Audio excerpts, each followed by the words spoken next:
Hi guys good morning तपाईँहरूलाई स्वागत छ आजको नयाँ भिडियोमा। गाइज तपाईँ देख्न सक्नुहुन्छ आजको मौसम चाहिँ राम्रो छ। गुड मर्निङ बिहानको मौसम हो गाइज, होइन दामी छ आजको मौसम।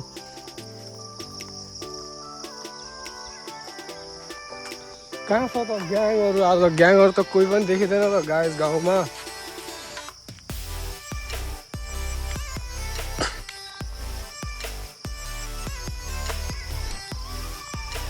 तपाईँ देख्न सक्नुहुन्छ बिहानको मौसम हो हल्लीको, होइन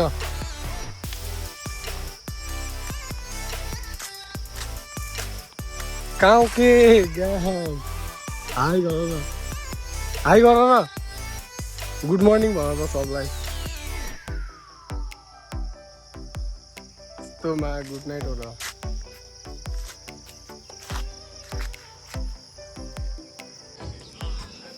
सो फाइनल्ली यस्तो त हाम्रो चोकमा होइन रोपाइ भएर क्या, होइन मामाजी अलि सुनसान छ जस्तो लागिरहेको छ क्या। हाल्यो नि त मामाजी, अरू चाहिँ आरामै हुन्छ त्यो तपाईँ। मौसम चाहिँ राम्रै छ। तपाईँको भैया रोपाइ ल ठिक छ। सो गाइस फाइनली हाम्रो काका चाहिँ भेटिसक्नु भएको छ, होइन हाई भन्नु पर्यो अडियन्सलाई है। हालत चाहिँ यस्तै हो गाइस हाम्रो यो गाउँमा रोपाइको टाइममा, होइन हालत चाहिँ यस्तै हो। ठिक छ नि ज्यानलाई अरू आज मलाई सन्चो छैन कि काका अलि यार। के गर्नु दुई चार दिनदेखि भिडियो पनि आइरहेको थिएन कि, 2-4 दिनदेखि हप्ता दिनै हाम्रो यो युट्युब च्यानललाई चाहिँ support guys, like comment share and subscribe भन्नु पर्यो न ग्याङलाई। अनि यो त सब गर्नु पर्यो ल है गाइज। फाइनल्ली भिडियो चाहिँ डेली आउँछ पनि भन्नु पर्यो। डेली चाहिँ आउँछ। अब चाहिँ म पनि बिजी थिएँ, आजभोलि रोपाइ छ हाम्रो साउन्डको। तपाईँहरूको कस्तो छ के छ है? भिडियो कहाँदेखि हेर्नु भएको छ, होइन कमेन्ट चाहिँ गरिदिनु। तपाईँको ठाउँको नाम चाहिँ कमेन्ट गरिदिनु होला गाइज है। हाम्रो गाउँ ठाउँ यस्तै हो यो हाम्रो त यस्तै हो गाइज। बवाल छ आज मौसमको लागि खै दुई शब्द जाओस् न र। यो मौसम अब यहाँदेखि यो गाई पुरा कुलोहरू लागिरहेको यो हो। अनि त्यसपछि हाम्रो यो पुरा पहिला कस्तो थियो, आजभोलि चाहिँ कस्तो दामी भइरहेको क्या। आजभोलि यो के भन्छ भने अहिले त फुलहरू फुल्न त अझ बाँकी नै छ। हाम्रो हरियाली मात्रै बाँकी छ, अहिले त हरियाली मात्रै छ, अब फुल्न चाहिँ बाँकी छ। होइन फुल त त्यो चाहिँ बसन्त ऋतु हो नि त, त्यही भएर पनि होला। नमस्ते आरामै हुनुहुन्छ? त्यहाँ जान लाग्नु भयो हो हाम्रो बेनाजी। अब हामी चाहिँ फुल फुलेपछि सर त्यो फुललाई ल्याउँदै युट्युब च्यानलमा चाहिँ हामी यस्तो मजाले आउँछौँ नि। आज मौसमले च्यालेन्ज हाने जस्तो छ काका, होइन यो पानी पर्ला जस्तो पनि भएको छ, घाम नलाग्ने आज हल्ली हल्का पलान गराउनु पर्छ जस्तो लागिरहेको छ क्या। के भन्छ अरे मौसम च्यालेन्ज हानिरहेको छ टक्क लगाएर। चिसो के भन्छ या त्यो सुप टाइपको लोकल कुखुरा सहित ज्याममा बसेर अरे क्या।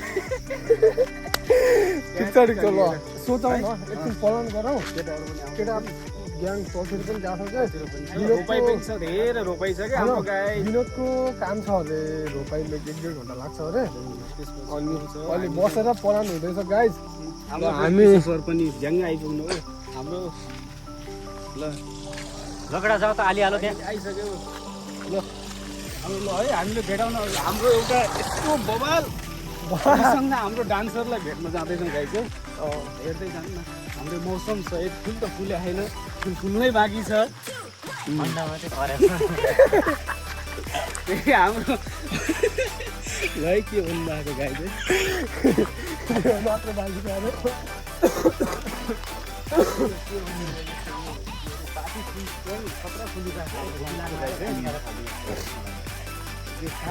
रोपाइँबाट पुरा तयारीका साथ विनोद बबी भइसक्यो ए रोपाइमा यस्तै हो।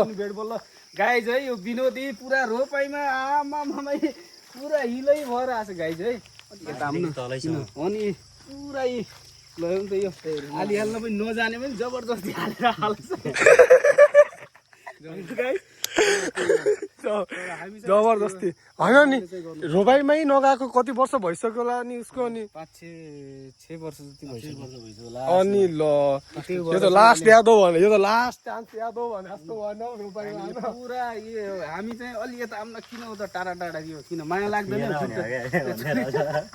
खुट्टा उ बाहा फ्र्याक्चर बाहा हुने टाढा टाढा हुने अनि रोपाइमा यस्तै हो चाहिँ हाम्रो साथीहरू सबै भेट भएको छ ऊ चाहिँ रोपाइँबाट भर्खरै पुरा हिलो पनि त के भन्छ अरे नपखालेर आइरहेको छ गाई फेरि नि जाने हाम्रो अनि ऊ चाहिँ फेरि पनि जानुपर्छ त भ्याइएको छैन सो गाइस अहिले हाम्रो थोरै रोपाइको टाइममा थोरै काम छ बिहानको टाइममा चाहिँ काम गर्नै पर्छ क्या हामीहरूले होइन हाम्रो पलान हुँदैछ गाइस पलान भने यस्तो पलान चाहिँ सस्पेन्ड होइन अहिलेको लागि हाम्रो 1-2 घन्टा काम मात्रै छ हेर्दै जानु 1-2 घन्टा काम गरिसकेपछि हाम्रो भैरव त्यतिसम्म पलान पनि हुन्छ गाइस होइन पलान पनि हुन्छ 1-2 घन्टा काम पनि छ चाहिँ ट्याक्क चिसो पलान भइसकेपछि भेटौँला गाइस ल भाइ